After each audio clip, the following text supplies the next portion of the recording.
ઓમ નમઃ શિવાય ડેઇલી વ્લોગની અંદર આજનો ટોપિક છે એક કસ્ટમર આવા પણ સવારના 10 વાગે એક કસ્ટમર આવ્યા અને વેસ્ટર્ન વેર લેવા હતા.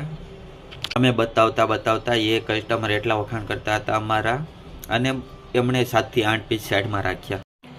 આટલામાં એક બીજા કસ્ટમર આવ્યા તો અમે કહ્યું આટલા જોઈ લો, ત્યાં લગીનમાં હું બીજાને બતાવી દઉં.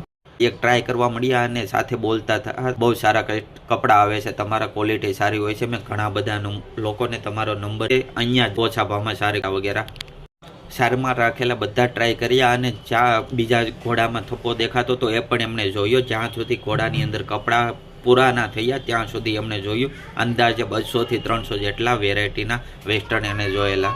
ફાઇનલી એણે એક પીસ સિલેક્ટ કર્યું અને બિલ વખતે કહ્યું કે આ રેટ પોણી કલાક જેવું થઈ ગયેલું એ આવેલા એને. અમે કહ્યું કંઈ વાંધો નહીં, બિલ આપો. તો એમણે કહ્યું બિલ નથી અને પીસ તમારો છે. અમે કીધું અમારો છે પણ બિલ હોય તો અમને ખ્યાલ આવે ગયેલા કેટલાને લઈ ગયેલા વગેરે.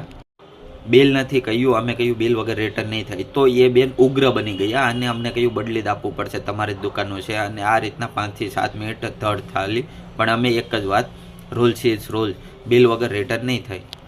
કેમ કે પીસ જોઈને અમને ખ્યાલ આવી ગયેલો કે પીસ ધોયેલો છે અને 2 મહિના વધારે જૂનો પીસ હતો. કારણ કે દુકાનવાળાને ખ્યાલ હોય છે કઈ પેટર્ન ક્યારે લાવેલા. એણે જે બેગમાંથી પીસ કાઢેલો એ બેગમાંથી બિલ કાઢ્યું અને કહ્યું કે લો બિલ. તો અમે કહ્યું બિલ તારીખ જોઈ તો ખ્યાલ આવ્યો કે 87 દિવસ જૂનો પીસ છે, એટલે કે અંદાજે 2 મહિના ઉપર તો 2.5 મહિના જેવું થયું. અમે કહ્યું આ 2 મહિના ઉપરનો પીસ છે. ગવર્મેન્ટ હોય, કંપની હોય, શોરૂમ હોય, કોઈ પણ 7 દિવસ એમાં તો આવે. આમાં 2 મહિના અને કેમ મેં એની પ્રોપર્ટી માંગી લીધી હોય એ રીતે એ યુદ્ધ કરી રહ્યા હોય એ રીતના તૂટી પડી. બોલ્યા કે આ પીસ મને ખુલતું થાય છે, હું કઈ રીતના પહેરીશ. અમે કહ્યું ફિટિંગ કરાવી દઈએ, તમને પીસ તો ગમે છે તો જ લઈ ગયા હોવ. અને પછી એણે કહ્યું નહીં મારે બદલવાનો જ છે, મારે ફિટિંગ જ કરાવવું.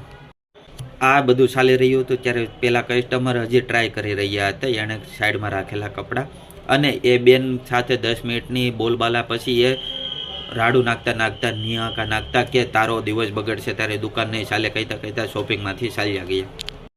જેવા એ બેન ગયા અને હું કસ્ટમરને કોઈ એક્સપ્લેનેશન આપું એ પહેલાં તો ત્યાંથી જવાબ આવ્યો કસ્ટમરનો કે માણસ પણ કેવો અજીબ હોય છે, આંખના પલટારામાં બદલાઈ જતો હોય. જ્યારે અમે આવેલા ત્યારે કેવા વખાણ કરતા હતા કે સારું છે લેવાય અને અત્યારે કહે છે દુકાન નહીં ચાલે. તો આ તો આજનો અનુભવ એક કસ્ટમર આવા પણ. તો આમાં તમારું શું કહેવું છે? મેં 2 મહિના એટલે કે 2.5 મહિના જૂનો પીસ ના બદલી આપ્યો, એમાં મારો કંઈ ભૂલ છે? જો હોય તો કોમેન્ટમાં કરીને જણાવજો અને ના હોય તો પણ કોમેન્ટ કરીને જણાવજો કે બીજા કસ્ટમરો આ રીતના કોમેન્ટો વાંચીને કોઈ ત્રીજા સાથે આવું ના કરે.